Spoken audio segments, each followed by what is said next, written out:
Greetings, Bowtie Guy 5 here. So we discussed cravats and ascots in my last video, and as promised, I'm going to do a little demonstration. So I've got it here. I went and took my jacket off so you can see a little better, and I've got my collar flipped up because I want you to really be able to see what I'm doing here. So the cravat we're going to start with first. It's very similar to the necktie, although the thing with the cravat, you want a larger knot. So we're going to be doing like a full Windsor. So you want to extend the longer end as far as you can. I like to take the short end to the last visible stud. And then we're going to come over and up. That creates, now if you stopped here, you'd have like a basic 4-inch knot. Now if you do that, you're going to have like the really thin kind of knot here, and then it's going to be a lot of material down here, which is the look. I'll go ahead and show you that one. Just so you kind of get an idea of what you're getting here. See, it's very thin. And then you have like a lot of fullness here, which is fine if that's like the look you're going for, if you want to like jut it out. But I want to do, I want to show you a more customary way. So, so I'm going to start, we've got the one end crossed over, so we're going to go ahead and come over here, cross over the other end, and then one more time to get that fullness. Now you will notice this is longer, so it allows you to do that. The other thing is this, cravats are usually almost always worn with a vest or some kind of waistcoat. So if it comes up short, because usually with a necktie, you want it to come to the waistline. If this comes up short, it's not a big deal because with the vest on, you're not going to see it. So anyways, I'm going to come around here. And then I'm going to go up and under one last time and come through and make my knot. Yeah, and you can see, I'll come in closer here. You can see it's nice and thick. And then you just take that shorter end and cinch that up nice and tight.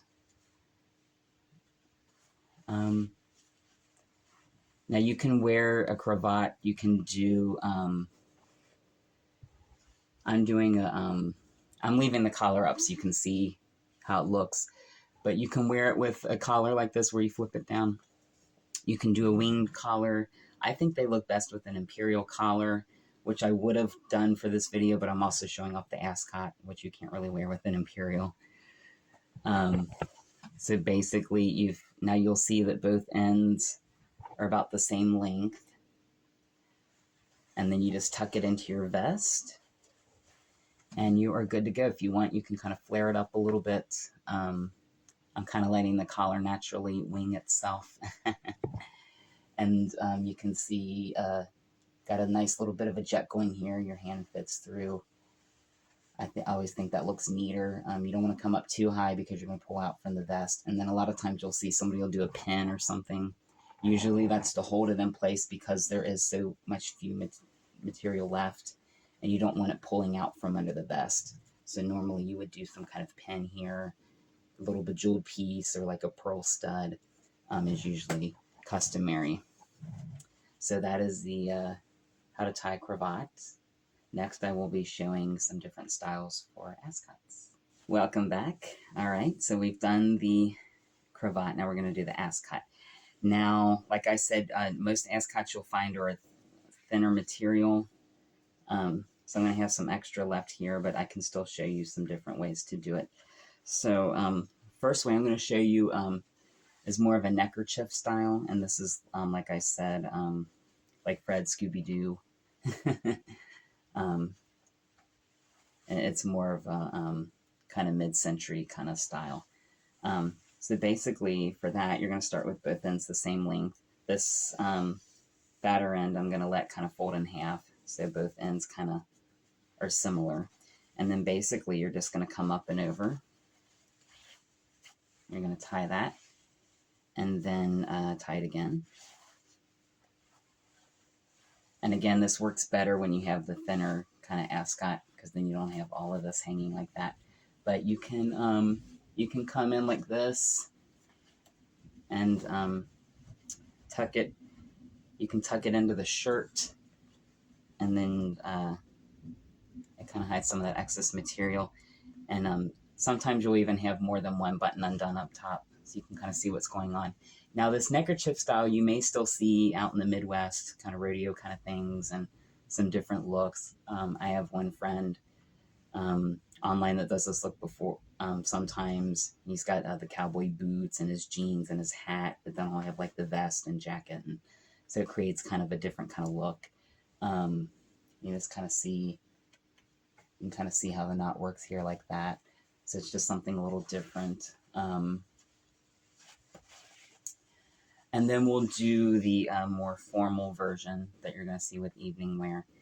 Again, I'm going to open my shirt a little bit just so I have room to kind of get it together. Now, one of the other styles I mentioned with that predated the kind of necktie knots is where they would kind of, you would kind of have it just wrapped around. The shorter end would usually be tucked under, and then you would just kind of wrap this end around a few times, which would also be tucked under. And it's kind of just like,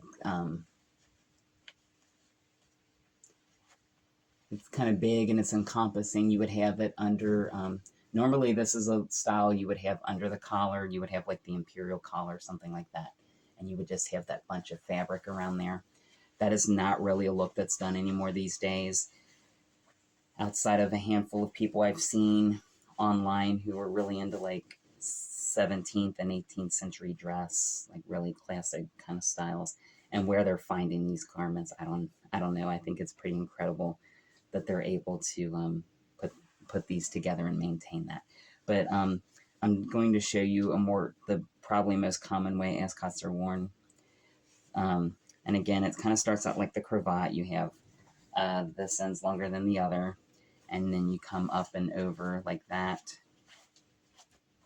You're going to kind of cinch it tight, and then you're just going to, one more time, you're going to come up and over here like this. And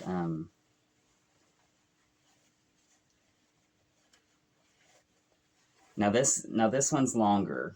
If you had the shorter one, you'd be done, but I'm going to actually have to roll this over a few more times to get it how I want it. But you get the idea. You basically just come over a few times, and then again, unlike the cravat, you're coming behind the collar, and also having it under the collar, it kind of helps hold it in place. I'm going to, again, leave another button undone so you can kind of see what I'm doing here. But you can see how the material just fills up that gap there. And then usually pull the collar up a little higher so you don't see how it connects around. You just want the focus to really be on the material itself. And you just kind of play with it. Like I said, there's a lot of pleats in the cravat, so you can kind of like pull it out here and like really flare it out, do some different kind of things with it. And again, with these, sometimes you'll see where they a little tie tack or tie pin here. That's usually to bring the two ends together, which mine's a little different because I have the longer cravat. But basically that's it. And you have your ascot. So those are executions of the cravat and the ascot. I hope you enjoyed this video. I had fun kind of putting this together. As always, like and subscribe, and until next time.